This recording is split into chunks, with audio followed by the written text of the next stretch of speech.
जी भुवनेश्वर उपकंठ जो lower PMG जोटी कि हजार हजार महिला आसी विक्षोभ कर जहाँकि जड़े महिला को सरकार नियम अनुसार 33% संरक्षण देवा आवश्यक किंतु आज पर्यटन सरकार कौन मते से सुरक्षा देना कि अधिकार देना तेणु आज अधिकार हजार हजार महिला आसी ए लोयर पीएमजी एकजुट होती दाबी हूँ 33% महिला मानक संरक्षण एवं जहाँ सरकारी सुविधा अच्छी देवाई आसन देखा से लोयर पीएमजी दृश्य जोटी कि हजार हजार महिला आसी एकजुट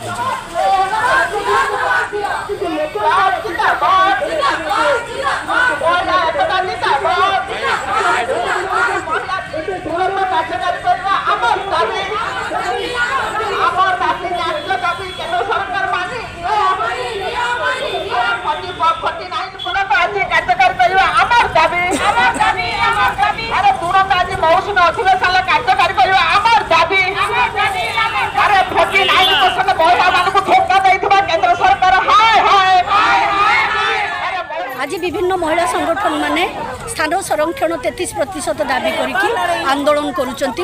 यह पूर्वर समस्त राजनैतिक दल को भेटी आम संगठन मान तरफ दाबीपत्र दि जाइतिला। गवर्नर को मध्य दाबीपत्र दि जाइतिला तांको सहित आज आलोचना करिया पई। दुख और परितापर विषय एपर्यंत गवर्नर आमको डाकुना कि आलोचना करूना। प्रश्न होची स्थान संरक्षण महिला मानक दिज्व कि ना ताहा जनसंख्या और डिलिमिटेशन निर्भर करिबो नाही।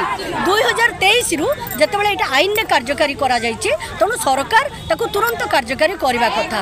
मोदी सरकार आमको राजनैतिक अधिकार न दे आमको हिताधिकारी रे परिणत करिसंती। छोटिया छोटिया लॉलीपॉप देकी कोठी सुभद्रा कोठी हाथी कोठी घोड़ा कोठी आउ कोन हमर राजनैतिक अधिकार दरकार।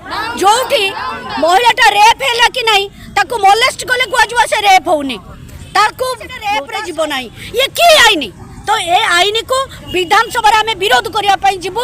पार्लियामेंट रे दर वृद्धि विरुद्ध रे लड़बू नारी निर्यातना विरुद्ध रे लड़बू। से 33% आमर दरकार आमे ताको नै कि मोना नमिता साहू आज समग्र ओडिशा रे नारी माने महिला माने एकाठी होइचंदी।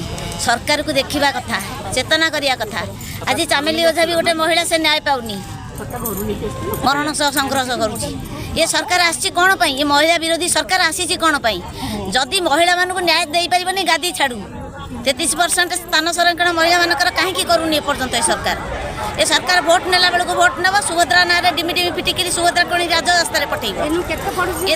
ये महिला को ये जो प्रभाती परिडा अच्छा गोटे महिला से ओडिशार महिला ना फरेन आसी महिला आई किए भोट ये महिला माने देइचंती।